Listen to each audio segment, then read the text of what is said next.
Hello বন্ধুরা, কেমন আছেন সবাই? আশা করি সবাই ভালো আছে। বন্ধুরা, আমাদের গল্পগুলো যদি ভালো লাগে অবশ্যই লাইক করবেন আর কমেন্ট করে জানিয়ে দেবেন। আজকের গল্প আমার একটাই যে তুই। লেখিকা সুরায়া ছাত্তার উর্মি, পর্ব 42। শরীর ঝাঁকুনি দিয়ে উঠতে ঘুম ছুটে যায় কুর। চোখ পিট পিট করে চারপাশে ভালো করে তাকাতেই নিজেকে আবিষ্কার করলো গাড়িতে। বাইরে তখন আলো ফুটেছে। রাস্তার দুধারে ছোট বড় গাছপালা ফেলে এগিয়ে চলছে তারা। সূর্যের এক ফালি লাল আভায় শেখ পড়ছে ইসুপের মুখখানাতে। কি অমায়িক না লাগছে তাকে। পরনে তার black pant, white T shirt, তার উপর ব্ল্যাক জ্যাকেট, যেন এক রাজপুত্র। ঘুর ঘুমের রেশ তখনও কাটেনি। সে আনমনে গাড়ির সিটে হেলে ইসুপের দিকে তাকিয়ে ঘুম জড়ানো কণ্ঠে বলল, আপনি এত সুন্দর কেন? কত হ্যান্ডসাম, কত কিউট, কত হট। খেয়ে ফেলতে ইচ্ছে করে একদম।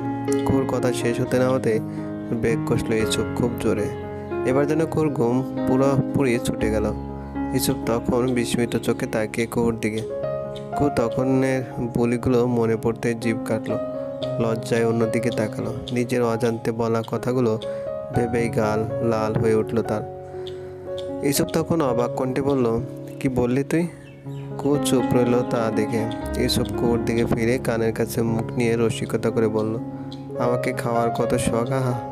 কুহু চেঁচিয়ে বলল, আমি তেমনটি বলি না। ইসুপ ভ্রুকুচকে বাঁকা হেসে বলল, তো কেমনটি বলেছেন ডাক্তার সাহেবা? কুহু লজ্জায় ভালো মতো পড়েছে। লোকটি তাকে লজ্জা আরও বেশি ফেলতে চাইছে বুঝতে পারিনি তার। তাই কথাটা পাল্টালো, বলল, এত ভোরে কই যাচ্ছিস? ইসুপ বুঝলো কথা এড়িয়ে যেতে চাইছে, তাই মুচকি এসে গাড়ি স্টার্ট দিল। বলল, হাতের মাথা। কুহু বলল, মানে?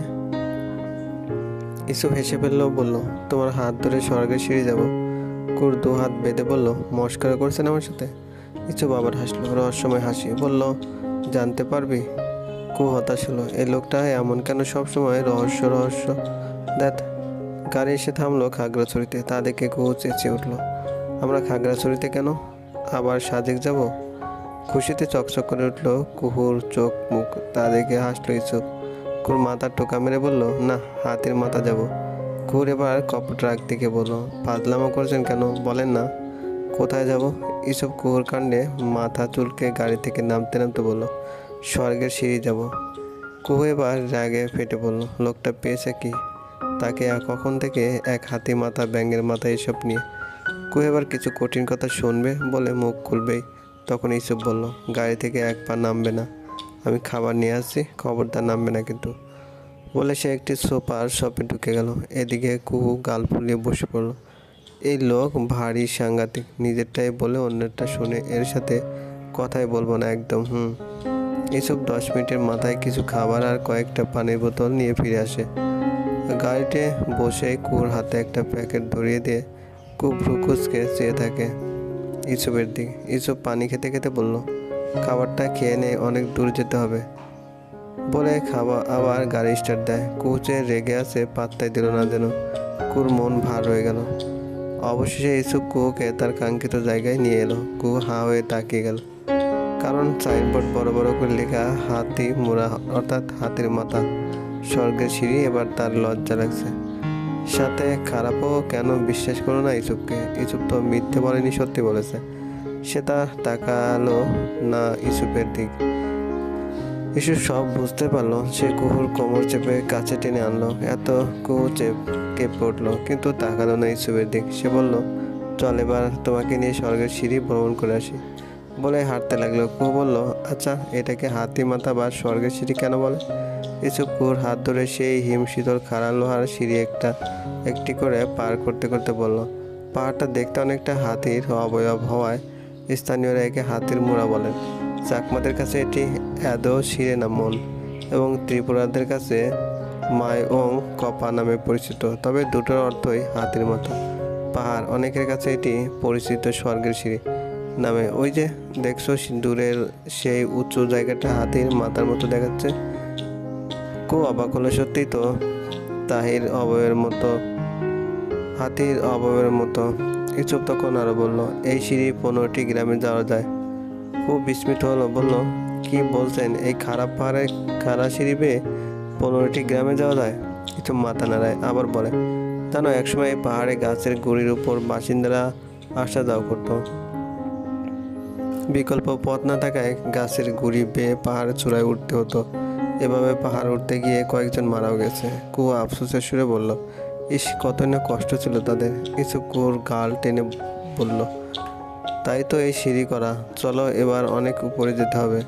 দুজনে মিলে উপরে চলে এলো। পাহাড়ের চূড়ায় আদিবাসীদের বসবাস। কি সুন্দর পরিবেশ। মুগ্ধ নয়নে দেখছে কুহু, আর কুহুকে দেখছে তার ইউসুফ ভাই। কুহুর চোখ খুশিতে চকচক করছে, যা সে দেখেছিল সেই সাজেকে আজ আবার দেখে বুক ভরে যাচ্ছে, মনে শান্তি লাগছে। সত্যি ভালোবাসার মানুষটির মুখে প্রশান্তির হাসি দেখা ভাগ্যের বিষয়। সেখানে আরও কিছুটা সময় পার করে তারা চলে আসে। দুপুরে খেয়ে এনে তার একটা কটেজ ভাড়া করে চেঙ্গি নদীর কাছে। রুমে বারান্দা দিয়ে চেঙ্গি নদী দেখা যায়। কুহু মুগ্ধ নয়নে দেখছে আর ভাবছে, কটা মানুষের ভাগ্যে এমন ভালোবাসার মানুষ আছে যে প্রতিরূপে তাকে ভালোবাসবে। ইউসুফ গোসল করে বের হলো। কুহুকে বারান্দা দাঁড়ানো দেখে কাছে গেল সে। কুহু এক ধ্যানে নদীর দিকে চেয়ে। ইউসুফের মাথায় দুষ্টু বুদ্ধি এলো। সে তার ঠান্ডা হাতে কুহুর ঘাড়ে স্পর্শ করলো। কুহু হকচকিয়ে তাকালো তার দিক, সাথে কাঁপছে সে। তা দেখে ইউসুফ হাসলো, কুহুকে টেনে কাছে আনলো। গলার সাইডের চুল সরিয়ে নাক ঘষতে লাগলো। কুহু চোখ বন্ধ করে আছে। শরীরের কম্পন দ্রুত বেগে বাড়ছে। শরীরে যেন বল হারিয়ে ফেলছে। ইউসুফ কুহুর গলায় গভীর চুমু খেলো। কুহু ইউসুফের হাত কামচে ধরলো। ইউসুফ এবার মুখ তুলে কুহুর দিক তাকালো। তার বাবুই পাখি চোখ মুখ খিচে বন্ধ করে ফেলেছে। হাসলো ইউসুফ, কুহুকে ছেড়ে দিল। বলল, যাও ফ্রেশ হয়ে এসো। কুহু অবাক হলো, কিছু বললো না, ফ্রেশ হতে চলে গেল। এদিকে ইউসুফ রুমে সে কফির অর্ডার করে 10 মিনিটের মাথায় কফি দিয়ে যায়। ইউসুফ বারান্দায় দাঁড়িয়ে কফিতে চুমুক দিতে কুহু বের হয়ে আসে। ইউসুফ বারান্দার রেলিং ঠেসে কুহুর দিকে তাকায়। কুহু ঠান্ডায় থরথর করে কাঁপছে। পরনের শাড়িটি ভিজে আছে অনেক জায়গা। টপ টপ করে চুলের পানি কুহুর গলা, ঘাড়, পিঠ বেয়ে পড়ছে। ইউসুফ নেশাকাতর চাহনিতে দেখছে। সবচেয়ে বেশি কাঁপছে কুহুর সুন্দর ঠোঁট জোড়া, যা ইউসুফকে মাতাল করে দিচ্ছে। মনের মাঝে ইচ্ছে থাকছে এর ঠোঁট দুটোতে ডুব দিতে। ইউসুফ এগিয়ে এলো। কুহু বুঝতে পারছে সেই কখনই তার বিলাই চোখে দুটি তারা আগে জানিয়ে দিয়েছে। তারপরও কুহু মনে ভয় কাজ করছে।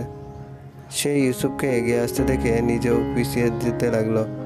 কাঠের দেওয়ালের সাথে লেগে গেল। ইউসুফ কুহুর মুখ ফুঁকে দাঁড়াতে কুহু চোখ বন্ধ করে নেয়। ইউসুফ কুহুর শাড়ির আঁচলের ফাঁক দিয়ে পেটে স্পর্শ করে তার ঠান্ডা হাতে কুহু এক অসহ্যকর ভালো লাগার অনুভূতি হয়। সে নিজের শাড়ি খামচে ধরে রাখে। কুহুর ঠোঁট জোড়া তখনও কাঁপছে। ইউসুফ তাকিয়ে সেই ঠোঁটের দিকে, নিজেকে সামলাতে না পেরে আঁকড়ে ধরে আবদ্ধ কেনে কুহুর ঠোঁট জোড়া। কুহু আবেশে ইউসুফের মাথার চুল খিচে তরম এক পর্যায়ে নিচে তাল মেলায়। ইউসুফ কুহুর ঠোঁট ছেড়ে দেয়, কানে চুমু খায় আর ফিসফিস করে বলে ওঠে, বাবুই পাখি, আই নিড ইউ। কেন আয়? কেন আয়? ইউসুফ মাদক কণ্ঠে বললাম। কুহুর শরীরে আলাদা অনুভূতি খেলা করলো। সে ইউসুফকে জড়িয়ে ধরলো। ইউসুফ বুকে বুঝে হেসে ফেললো। কিছুটা ঝুঁকে কুহুকে কোলে তুলে বেডে নিয়ে এলো। তারপর ডুব দিল একে অপরের মাঝে। ভালোবাসার জন্য নতুন এক পূর্ণতা পেয়ে গেল তারা। দীর্ঘ বছরের অপেক্ষা প্রহর ভেঙে গুড়িয়ে এক হয়ে গেল তারা। চলবে। গল্পটি ভালো লাগলে অবশ্যই লাইক করবেন, কমেন্ট করে জানিয়ে দেবেন। আর চ্যানেলে যদি নতুন হয়ে থাকেন অবশ্যই সাবস্ক্রাইব করে পাশে থাকা বেল আইকনটি প্রেস করে রাখুন, যাতে নতুন নতুন ভিডিও আপলোড করার সাথে সাথে আপনার নোটিফিকেশনে চলে যায়। ধন্যবাদ, ভালো থাকবেন।